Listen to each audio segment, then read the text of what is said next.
Retro.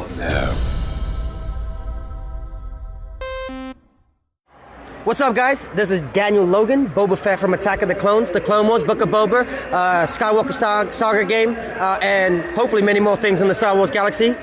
You are listening to Jay and Dennis on Podcast Stardust. Yep, this is the way I've spoken.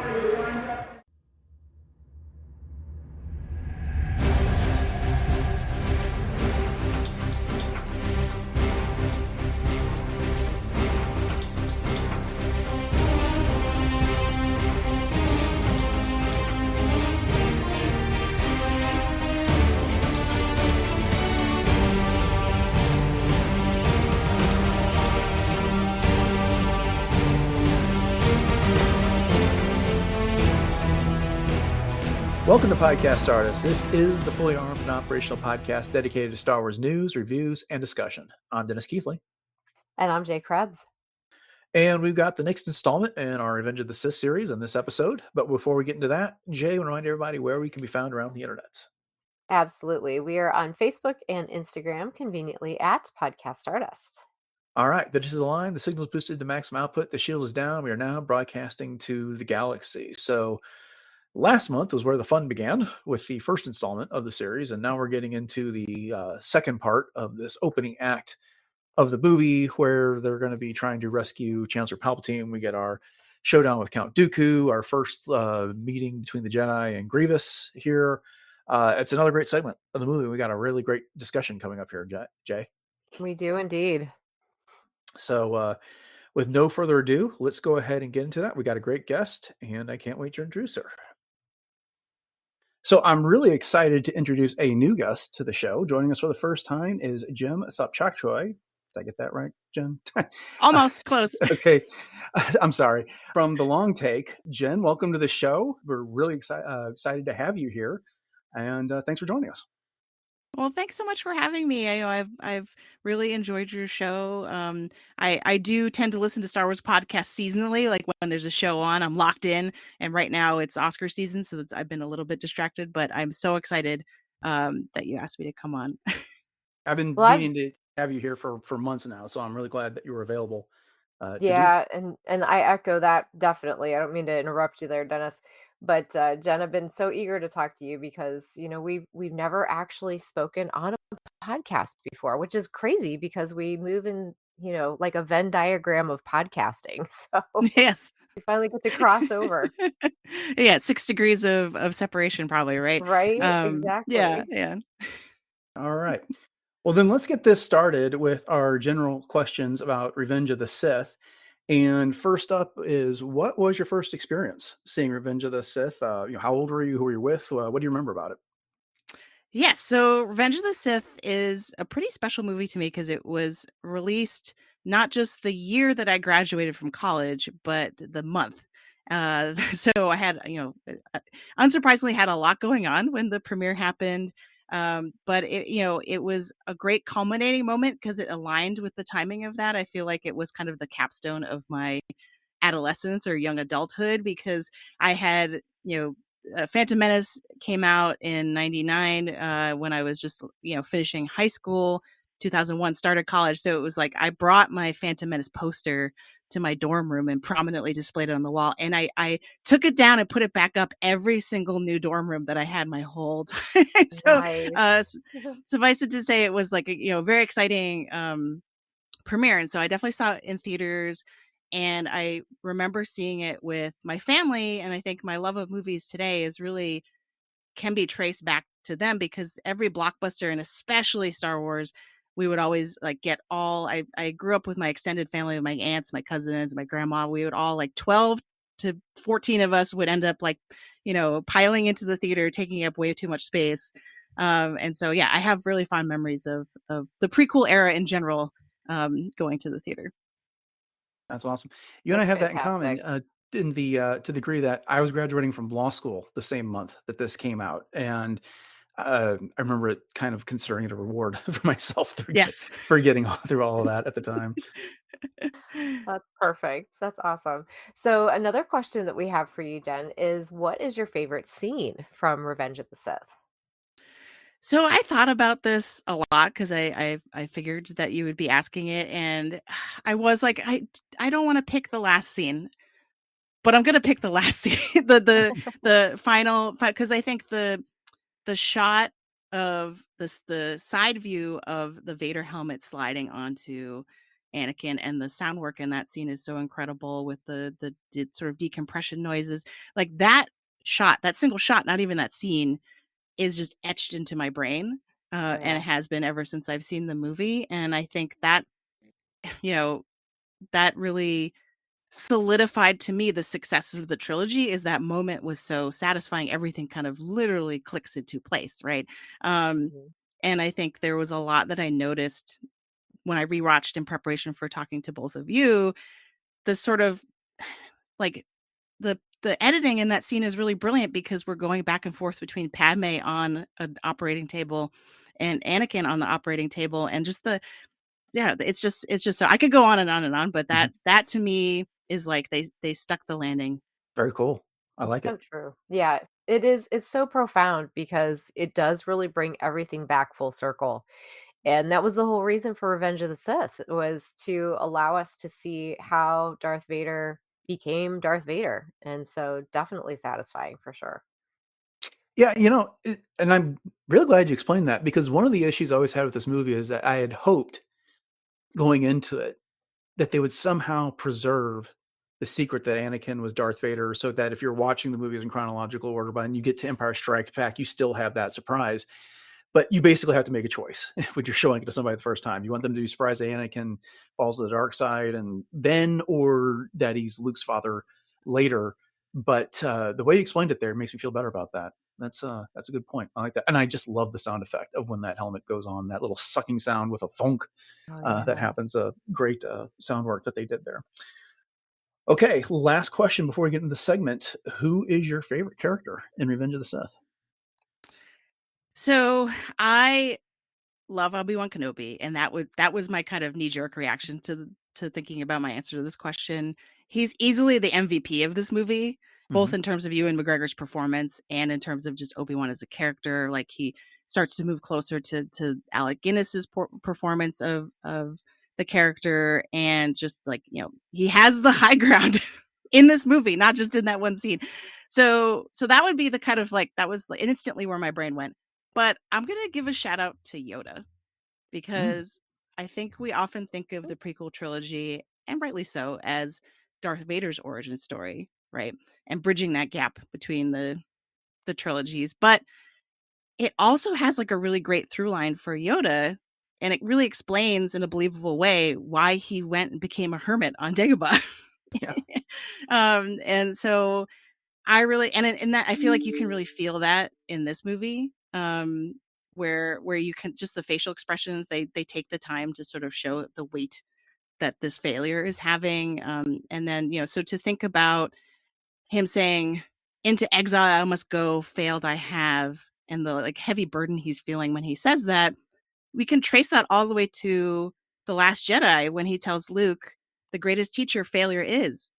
We are what they grow beyond. That is the true burden of all masters," right? And so I just love the continuity. Like, one of my favorite sort of behind the scenes or Star Wars creators talking about Star Wars moment is Dave Filoni giving this like epic monologue. I believe it was like a director's roundtable for, I want to say Mando season 1, but he gives this like epic monologue tracing like what happens in the Phantom Menace all the way to Return of the Jedi, and how it's all one big story. And I think for that, to me, in this movie, I feel like Yoda is a part of that as well.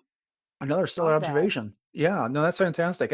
You're right, because people have tried to explain what in the world Yoda was doing on Dagobah prior to this movie, and Legends tried to do it a couple times, and it was never particularly satisfying. But it makes so much more sense in the context that you're talking about there. That, yeah, well, where does he go? He's got to go someplace teeming with life so he can hide, and because any world that he ends up on is in danger, because he's the most powerful of the Jedi that are out there, and the Empire wouldn't stop at anything to get him.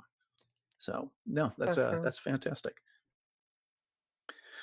All right. Well, then, let's go ahead and dive into this segment. We are still in the opening act of the movie. We're going to start at approximately 11 minutes and 22 seconds, and end at about 23 minutes and 37 seconds. And of course, Obi-Wan and Anakin are attempting to rescue the Chancellor, and we start with them arriving on the observation platform.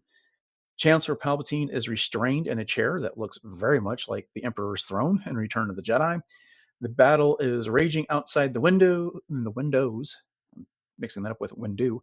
And then Count Dooku arrives and demands their swords. So we all know this to be a setup at this point. And I'm pretty sure everybody knows that coming to this movie, that Chancellor Palpatine becomes the Emperor. It's no secret by the time we get to A Return of the Jedi. But Jen, what is your thoughts on Anakin and Obi-Wan arriving here and showing up in a room that has a striking resemblance to the Emperor's throne room in Return of the Jedi? Yes, and I think that's not the only thing it has in common with that scene. I do think that, some of from an action standpoint, lightsaber duels are always awesome and great to see, but the best ones in Star Wars history, I do think, weave together the sort of high drama with, and that's Return of the Jedi is arguably one of the best moments that does that, right, where the story and the narrative stakes of the story are kind of tied to the action. And so I feel like this is like really good echoing of that. And to me, the thing that stood out when I rewatched it this time around and really honed in on this one section of the film was that the image of the Chancellor being cuffed to that chair says everything you need to know about his character and how he operates, because his power is not, obviously, yes, he's very strong in the dark side of the Force, but his power as a villain in this trilogy really is as like a puppet master who doesn't actually need, he can do everything he needs to do cuffed in a chair. Right. Good point. That's fantastic. Yeah. Now that you put it that way, yeah, that's fantastic. I like that. Jay, what do you think about this setup here? Oh yeah, everything you just said, Jen, when you said that it echoes so many things in the original trilogy, and we often say, Star Wars is like poetry, it rhymes. And I did revisit the novelization in this section, and one of the things, to your point, that you said about Palpatine being, the ultimate villain, in that he is totally, making everyone think that he is the victim here, and he's clearly not, is that Anakin says in his mind that he looks frightened. He truly believed that Palpatine was frightened, and clearly we know he was not. He was puppeting this whole thing. No, good point. Good point. So, little brief moment of levity here where Obi-Wan tells Anakin, this time we'll do it together. And then Anakin acknowledging that they got in trouble. Of course, we didn't have the Clone Wars at this point. We didn't have the animated series, so we didn't know about the number of times that Anakin and Obi-Wan had fought Dooku over the course of that series. But, Anakin responds, I was about to say that, there's a callback to him making the mistake in rushing Dooku previously. Dooku makes an interest by flipping over the rail, decides the stairs are too much. And then when Palpatine says, hey, get some help, you're no match for him. And Obi-Wan says, Sith Lords are a speciality. And a little bit of, tough talk going on here, a little trash talk. You won't get away this time, Dooku. And I've been looking forward to this. My powers have doubled since the last time we met Count. Good. Twice the price, double the fall. I mean, not the greatest trash talk I've ever heard, but it's a lot of, It's civilized. yeah. I mean, that's right. From some more civilized age here, but there really is, there's a lot going on between these characters here. And we all know that this was part of Palpatine's plan. Dooku, and we'll get to it in a minute, had no idea how this was going to end. And in the novelization you're referring to, Jay, this whole thing starts off with Palpatine and Dooku having a conversation. They know the Jedi are coming, and Palpatine wants this to be a formative step on Anakin's fall to the dark side by killing Obi-Wan. And Dooku makes the statement like, well, Obi-Wan's practically my grandson. You sure we can't get rid of Anakin here? So it's all a big setup here. And Yeah, so I'm not sure what I'm even trying to ask, but Jen, what do you think about this confrontation here? The beginning of it, it ends up with Dooku choking Obi-Wan, throwing him across the room, landing a platform on him before Anakin goes mano a mano with him, cuts off his hands, and then takes off his head. Well, I think the callbacks that you mentioned earlier are not just callbacks for the sake of callbacks to the previous film, right? It's not just actually to kind of explain the action and kind of catch viewers up. I do think it is to kind of show the differential for Anakin between the Attack of the Clones and this film, because there's a lot of sort of for lack of a better way to say it, like growth and development that he's gone through. And I think my powers have doubled since the last time we met. That's not just like, yes, functionally in the scene, it is a threat he's trying to trash talk, but at the same time, it really kind of shows us that a lot of time has passed. And I think um I can't remember if it's later in our scene or just later in the film. Oh no, it is in our scene. Anakin's the one that says patience to Obi-Wan. So it's like there's a lot in this sequence that kind of says, "Hey, we're returning to this. This is a rematch with Dooku, but things have changed because Anakin has changed." Mhm. Indeed. That's a good way to look at it. Yeah, and it for me too, it mirrors the idea when you talk about the civilized nature of the Jedi and the trash talk, but not trash talk, because we know so much lore about the Jedi in terms of how they were these keepers of the peace and they were these golden knights essentially. And basically what we saw in Attack of the Clones was just them going all out on Geonosis, and Mhm. because they had to. So I really appreciated the way that Dooku and Obi-Wan interacted with each other, and Dooku kind of gliding over the rail and the whole 9 yards, because that really does show what the Jedi were all about, and the style and the grace and the finesse of who they were. And then you have Anakin over there, just seething, wanting to just take Dooku out, but yet, as you pointed out, he said patience. So he Mm. really has come a long way, and he's gotten into that realm of the Jedi, so to speak. Right. And then we get the anti-Yoda moment here where Dooku says to Anakin while they're kind of locked up with their sabers, "I sense great fear in you, Skywalker. You have hate, you have anger, but you don't use them." Mm. And it's like, what are you doing, man? You've got all these tools and you're not using it. Whereas back in the Phantom Menace, it's the complete opposite. Yoda's like, fear leads to anger, anger leads to hate, hate leads to suffering. And it's like, we can't have that. That's not where you're supposed to get your power from. So we get the anti Yoda here with Dooku actually encouraging that. And then he has Palpatine there to shove him over the edge, kill him. And then I shouldn't. Nope, do it. Where that comes from. I mean, the launched 1,000 memes. But at any rate, there's that, and then it's followed up by Anakin. Well, it's prior to that. Anakin cuts off both hands. And I don't know if I'm making too much of this, but just going back to that line, good, twice the pride, double the fall. Dooku took one of Anakin's arms. Double the hands. Anakin responds by taking two hands and then ends up taking off his head while he's at that. So anyways, before we leave this, either of you have anything you want to say about this notion of anger, fear, hate, or anything else we just talked about? I think it's just making me realize that what we were just talking about in terms of the callbacks to Attack of the Clones and kind of the rematch nature of how the scene is getting set up, I think that is just as much set up for what Palpatine says a little bit later after Anakin kills Dooku, because he says, and I'm going to get this wrong probably, but he says something like, "Oh, it's totally normal.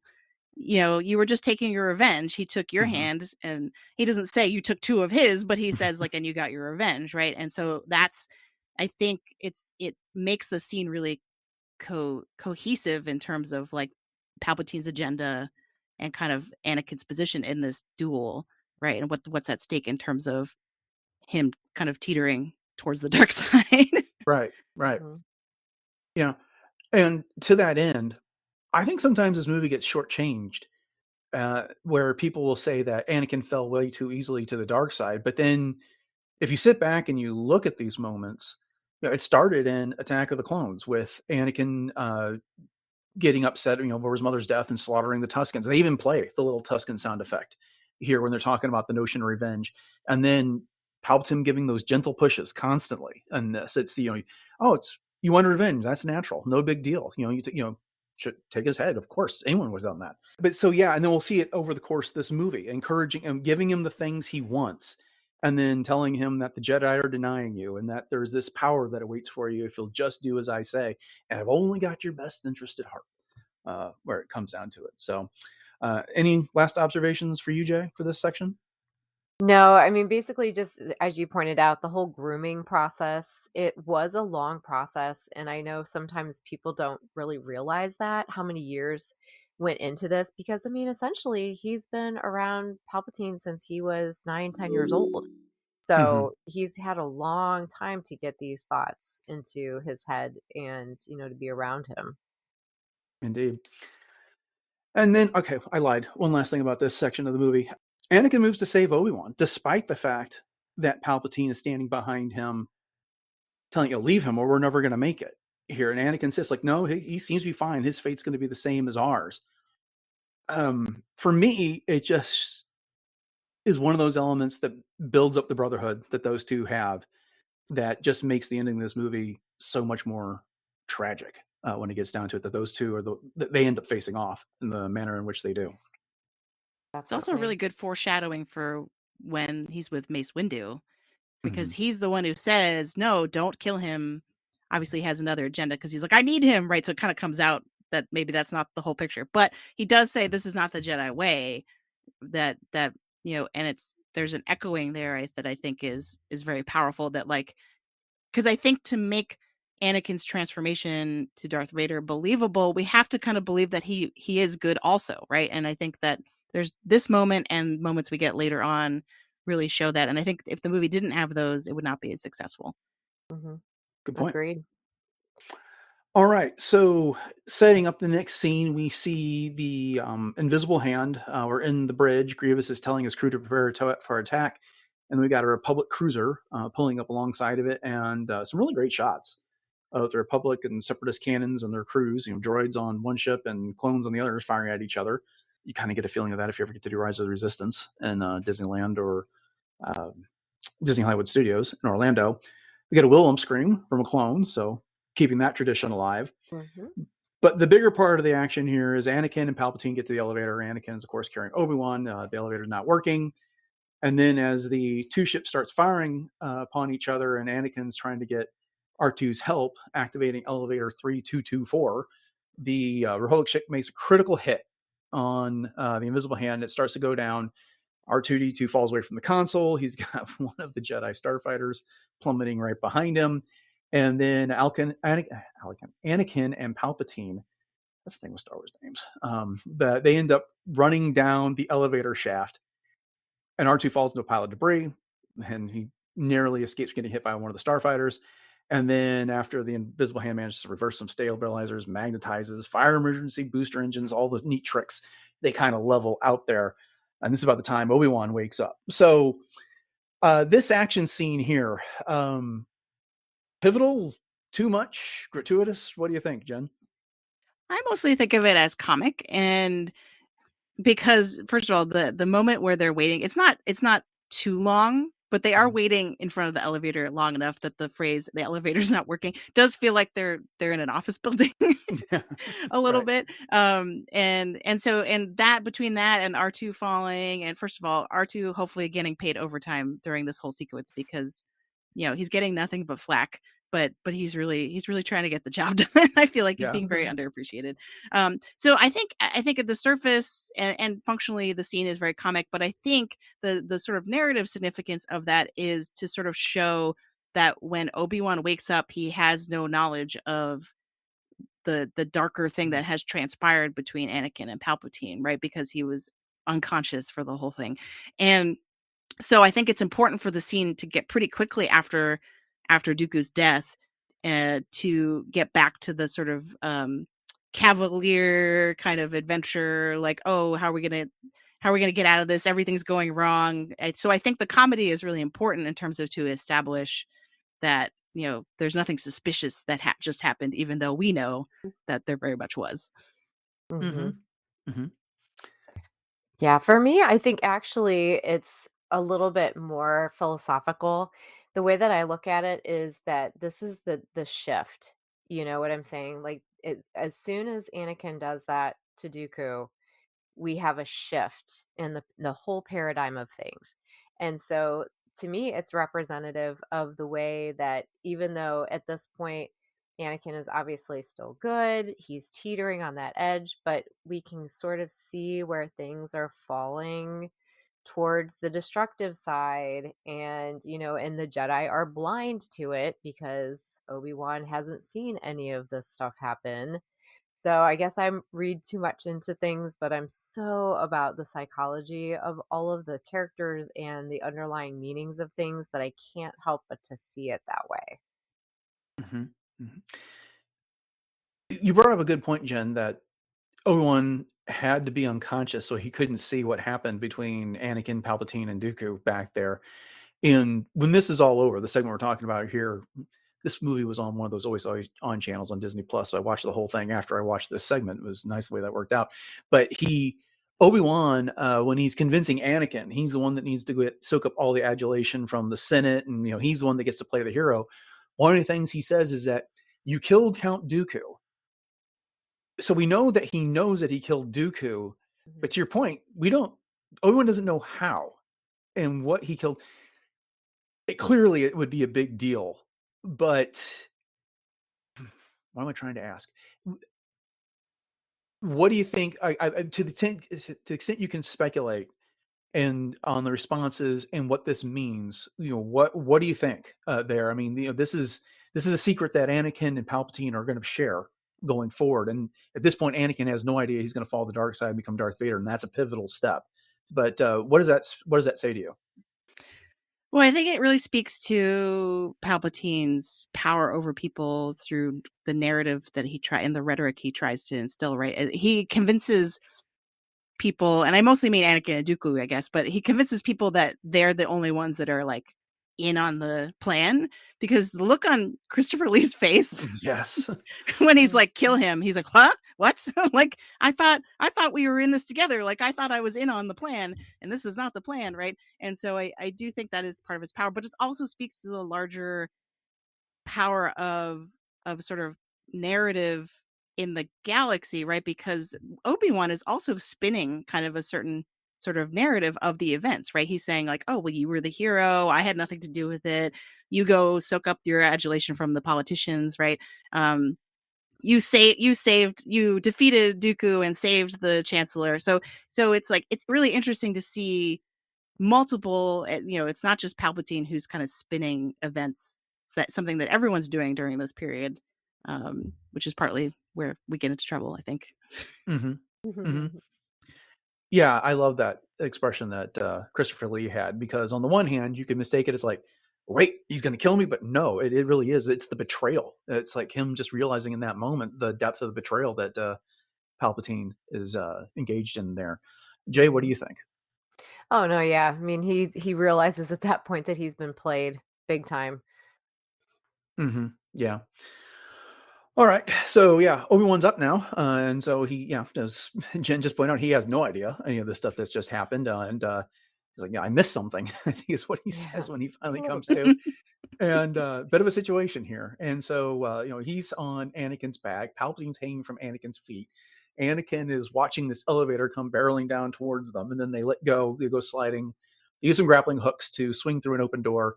And then we see R2-D2 poke his scope out of the pile of droid debris. I have to go back and check this out because it occurred to me. He slides the ship, it's level, and then it slides vertical, and that's when he goes sliding down and he lands in the droid debris.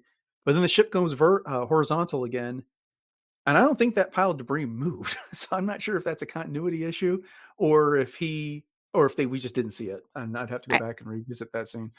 I know they're shouting magnetize at some point during this. So maybe there's an anti-gravity or something that got switched on, so it's not sliding around anymore. But I like your explanation. We'll go with that and for now and see what happens later when we. No idea if that actually holds up if we go back and watch it. And then Obi-Wan, Anakin, and Palpatine all get captured. So a battle droid reports to Grievous that the Jedi have been found in hallway 328. And then they put up ray shields and they trapped 3 of them.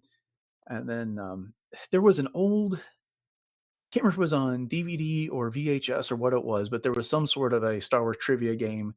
And if you got something wrong, you would get this little clip, and then it would be Obi-Wan saying, "Wait a minute, how did this happen? We're smarter than this." And then Anakin's response was, "Apparently not." I think of that every time. It was the Jedi. It was the Trivia Pursuit game, the one that had the DVD. Okay. Yep. Okay, good. I I'm have glad that one. glad that's not a false memory. I'm glad you confirmed that for me. But Jay, you brought this up earlier, or one of you, I think it was you, but it may have been Jen. Anakin counsels patience between the 3 of them. Given what we know of Anakin's history, that is actually kind of surprising. And he's very calm about this. R2 will be along soon, and who will deactivate the ray shields. And then this makes me laugh every time I see this movie. R2 comes screaming out of the doorway, runs into the wall, and then he's just a barrel laughs at this point. The battle droids come out. He tries to shock the super battle droid, who kicks him right over. And then unnecessary. Yeah, Obi-Wan asks you, "Do you have a plan B?" Yeah. I don't know that there's necessarily anything in depth to talk about that, other than just how much I enjoy that scene for its comedic effect. But I'll open the floor. Does anyone have anything they want to say about it? I have a question for both of you. Sure. About this. So the line, which is very funny, and I do laugh every time but we're smarter. How did this happen? We're smarter than this. I mean, what was the alternative? Like, what were they supposed to have done differently? Or what could they have done differently? Because I've been racking my brain about this, and I'm like, I don't know. Could they have been smarter? Should they have been aware of maybe ray shields coming up? I guess the only thing I can, and here's another thing. Now we're picking on the line. Do you have a plan B? They don't have the alphabet. I mean, do you have a plan Besh? They have our That's Besh funny. Here. So, but I mean, That's the audience really is not going to understand. That's really funny. Plan Besh, but I anyway. didn't think of that. But Jen was the one that I have to credit with the patience thing first, and I just springboarded off of that. But my favorite piece of trivia in this particular scene, I always think of this every time I see it, because of course I like to focus on Hayden Christensen's face. But other than that, they reshot this scene, and so he had really bulked up for this movie and put on a lot of muscle weight and that type of thing. So in the one part of this where he says patience, and Obi-Wan says, what do you mean patience? When they go, because you're looking at the back of Anakin's head when Obi-Wan says that, and then when you see Anakin's face again, notice next time it's really thinned out. So they had to do reshoots. So when Anakin says R2 will be along shortly, his face is noticeably thinner. And so next time you guys watch it, you'll have to look for that. Good catch. Interesting. Yeah, well, I'm making a list here of things to look out for. R2's in droid pit and Anakin's face. So let's see if we get any more. So Jedi and Palpatine get brought to the bridge, and there is General Grievous, and she's just like, General Kenobi, the negotiator. And then, we've been waiting you. That wasn't much of a rescue. And then we're made aware that this is the first time Anakin and Grievous have met each other. And I'm so thrilled that they kept that intact, even though throughout the Clone Wars. But Grievous tells Anakin he expected someone with his reputation to be a little bit older. And Anakin's response is that Grievous is shorter than he expected. He pulls out the short guy joke. Getting back to the trash talk from the observation deck, here's this monster machine in front of you with 4 arms waiting to whip out some lightsabers and slice you to pieces, and this is what you're saying to him. So Grievous retorts with Jedi scum. Your lightsabers will make a fine addition to my collection, another line that launched another 1,000 names. But then not this time, and this time you won't escape. So again, this is kind of a line that brushes over me most times I watch this, but in paying attention to just this segment of the movie, does anyone else is this something he's saying in the spur of the moment, or do you think that Anakin and Obi-Wan had some thought of, while we're here, we might as well get Grievous as well going into this? That's a really good question. Mm-hmm. It does seem like Dooku is the main event, right? And Obi-Wan does say we have a mission. Please try not to upset him, right? So that implies that they don't actually care what happens to Grievous at this point. Their main goal is to get the Chancellor out of there. So I don't know. Yeah, and I agree. It's just what happens next. It's the whole R2D2 now, R2 now, and then R2 creates the big distraction. They get their lightsabers back, and then it almost seems like they lured. And maybe this is not intentional, and I'm just reading too much into this, but that they kind of lured. This was they got Grievous to drop his guard a little bit so they could get in there, and this is the result of it, because Palpatine gets hauled out the back of the room right off the bat as this is going on. Jay, do you have a thought on this? Well, I think about this in terms of the frame of reference that we have now for Clone Wars as well, and they were always trying to get to Grievous in terms of, trying to end the war. But I think, to both your points, that Palpatine is the bigger fish in this case. Oh yeah. That, I guess it's, if it happens, great. They can kill two birds with one stone, so to speak. But ultimately, they want to get the Chancellor out of there. Yeah, but with Dooku dead, and if they got Grievous, that would pretty much end the war End there. the war, yeah, Yeah. for sure. Which is exactly what they go for. And I think in terms of the practical considerations of the story or the plot, they need to kind of save Grievous for the end of the movie, right? Like he has to be the last battle, two. right? And so I really think it is kind of like withholding, like we're teasing Grievous, but not making him the main event. Indeed. So I actually have a question for both of you really quickly. I remember the first time seeing Revenge of the Sith and the first time seeing Grievous. And of course, his introduction is him coughing like crazy. I just remember thinking, really? We have another Star Wars villain with a breathing problem? Couldn't we do something different? Did that ever occur to either one of you, or is that just me? That I love that. You're blowing my mind right now, but you're right. Can we just get them an inhaler? Like, what is going on? Yeah, what's going on with these villains? Yeah, I think for me, the coughing was more to tease, because I remember when I saw the movie the first time, I was like, wait, is he a droid? Like, what is his deal? And I think the coughing is supposed to be kind of a hint that he's not totally a droid, because watching the movie this time around, they really do, in terms of the editing and the shot composition, they really do make a big deal out of the reveal of his organic parts on the inside in a way that I didn't really remember. And so I do think that it's kind of like supposed to be sort of like a weird thing that you're thinking about, like, wait a minute, why is he coughing? Droids don't cough. So I also think it does something for the performance here. I think it makes him actually almost more menacing, that because there's the cough, but then it's like the recovery from the other noises that he makes here. And it is, and especially with the modulation that they do to, why can't I think the voice? Anyways, they do the voice there.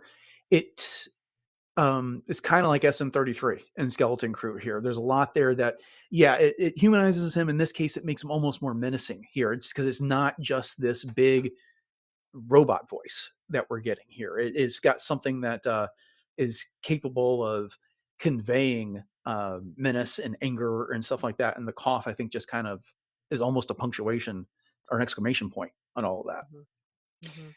If you're watching this scene again, keep a track of the Nymodian captain who's sitting in the chair behind Anakin and Obi-Wan when this whole fight is starting. I did this not during my 10-minute rewatch, but again, when I was rewatching the entire movie on Disney Plus. And this is a guy who is devoted to his task. He is like just making these micro movements to get out of the way of the lightsabers, and he is keeping the ship on track until he has no choice to run out of there.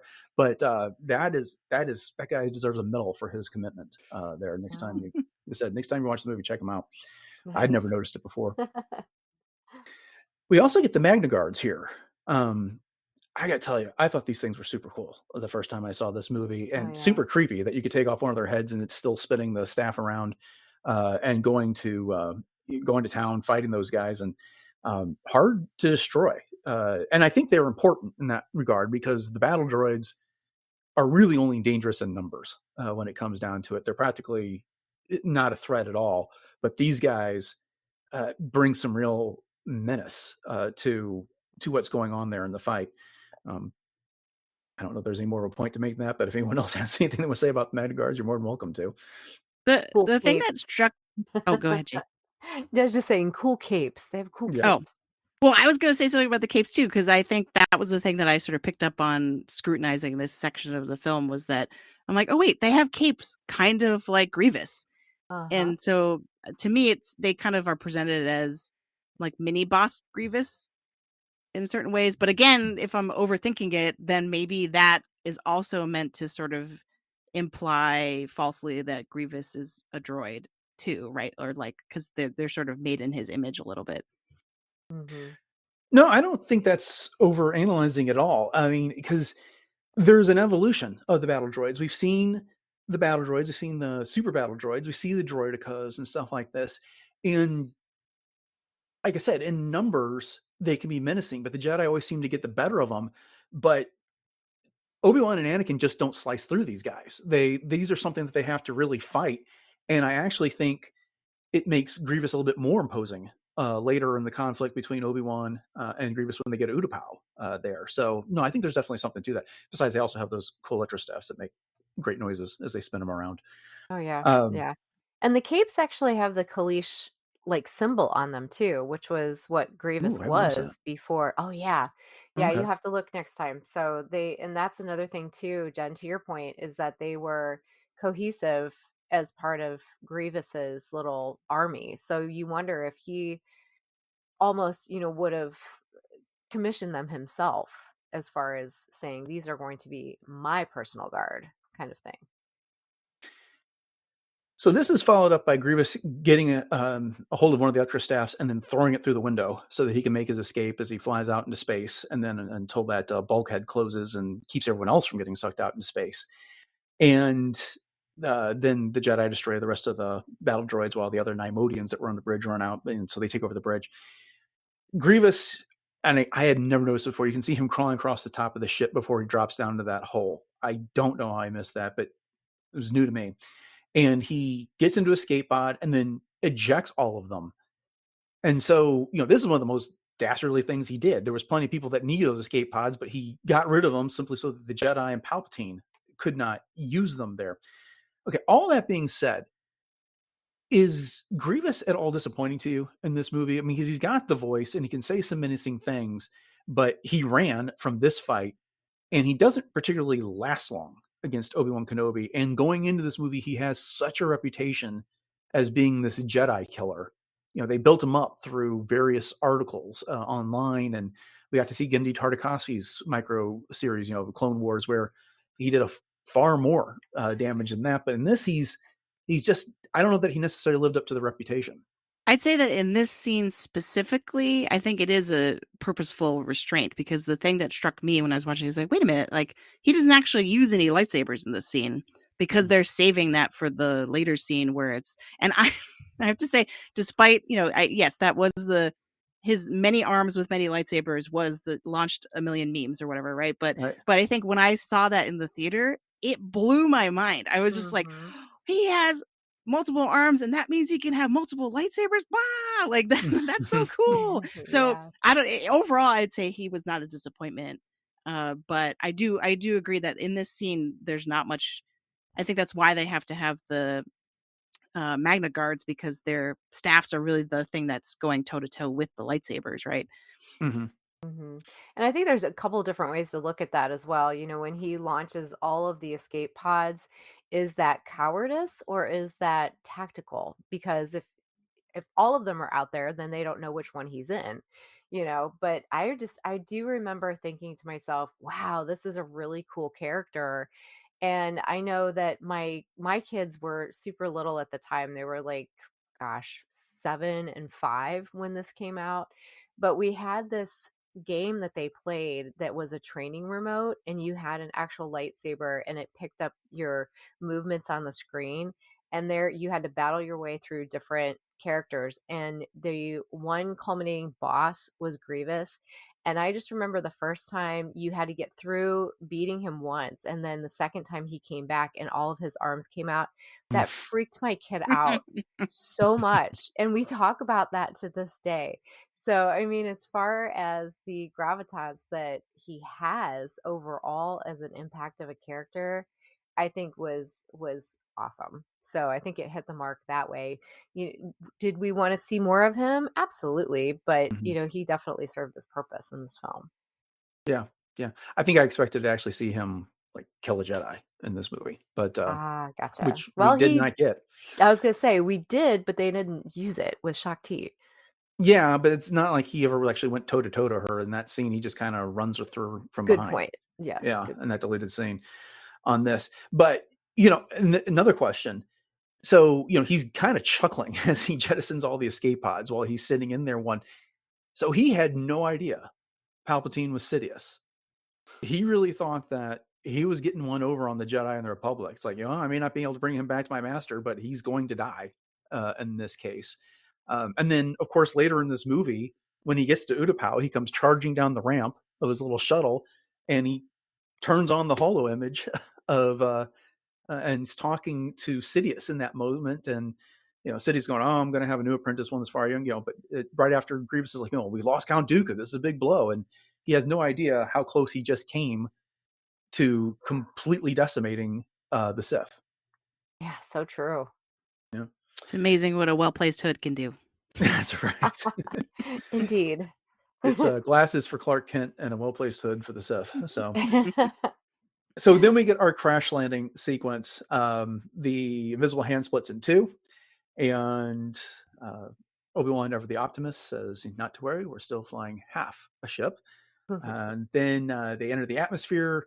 We get a couple of fire ships that come to assist. They crash land on a landing strip, and we get that really great FX shot as the ship comes to a skidding halt that we go right up into the cockpit, and we all see them with the inertia swaying forward, and they sit back, and then Obi-Wan chimes in with another happy landing to bring us here to the end there.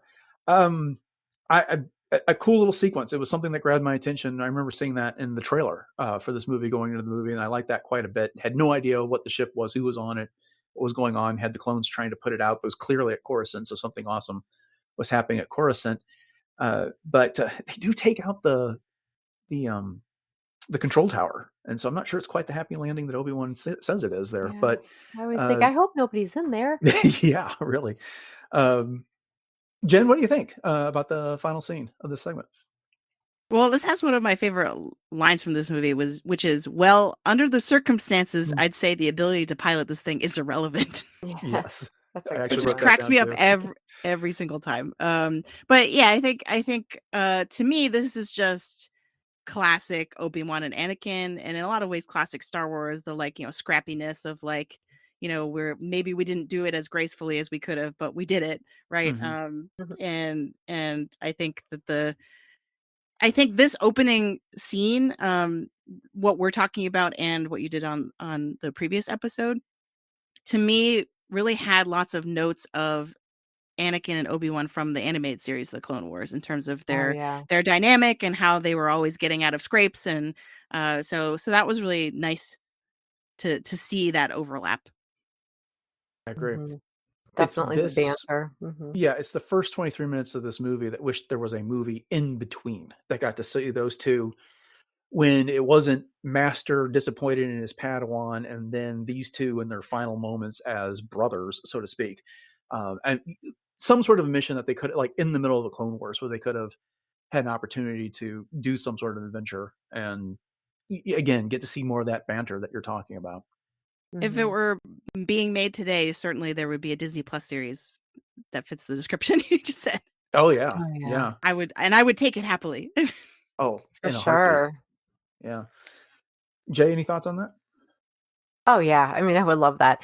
But the entire sequence here as a whole is definitely just so, high wired, and it ramps you up and it gets you so excited for the rest of the movie. And I love the way that Anakin just takes charge of flying half the ship, landing at this point because we know him to be an amazing pilot. And Palpatine, he gets the Oscar for Best Actor award through this entire thing because he's acting like he's just so afraid and so ooh and ah, and this hurts and that hurts. And I have to say, when they did the cable and they ended up landing on the floor after going through the elevator shaft, I thought to myself, how in the heck did Palpatine actually hold on? But then I thought, well, of course he used the Force, but if he was actually this old senator, kind of person, there's no way he would have been able to hang on as they, slid through that door. But at any rate, that's part Yeah, of the Force makes part of great the- plot spackle when it comes to Yeah. Star Wars. You Yeah. can use it to cover up anything that you feel like there's a shortcoming in. It's so And I true. mean, look, when it comes to talking about Star Wars, especially these segments, I get snarky, but that's only because I love the movie so much and I've Oh, seen these yeah, things so many times that, again, you just can't. It's all in love. This stuff comes out, and that's just the way we talk about it this time. Because for if you can't sure. make fun of the things you love, then what can you? So. Well, so that brings us to the end of the segment. Jen, thanks so much for joining us for this. It was, again, finally fantastic to finally get you on the show, and love to have you back sometime in the future here. Before you go, we remind everybody, or I should say, you never got a chance to tell everybody, but tell everybody about your projects, what you're up to, and where they can find you. Sure. You can find me on Instagram, Threads, and Blue Sky at Sopchockchai, Sopchockchai. And of course, you can find my work. So every time there's a new Marvel or Star Wars series or film that comes out, I'm on my Substack at thelongtake.substack.com writing reviews weekly. So we just finished Skeleton Crew. I had weekly episode breakdowns on there. And then I host the Long Take Review podcast, which is a film podcast where it's 4 professors who talk film. It's kind of the newest tagline that we're trying out. And so right now we're in the throes of Oscar season, and we're trying to cover as many movies that have been nominated as we can. It's a great time. If you're a film nerd, it's definitely worth checking out. I Awesome. recommend it. Yeah, definitely check it out. It's definitely worth the download. Again, thanks for joining us, and we'll talk to you soon. Thanks, Jen. Thank you so much for having me. All right, so there we go. That was our second installment of our Revenge of the Sith series. I really enjoyed having Jen on the show. You and I have been hoping to get her on for a couple months, so I'm glad we were able to finally get that worked out. Oh yeah, it was fantastic to finally get a chance to talk to her, and glad I got through the segment. I'm feeling a little like Grievous this evening, just a little congested, a little cough. So hopefully our listeners can bear with me on that one. But another happy landing indeed. Yeah, it's your Michael Jordan flu game you got going on here. You got it all under control, Jay.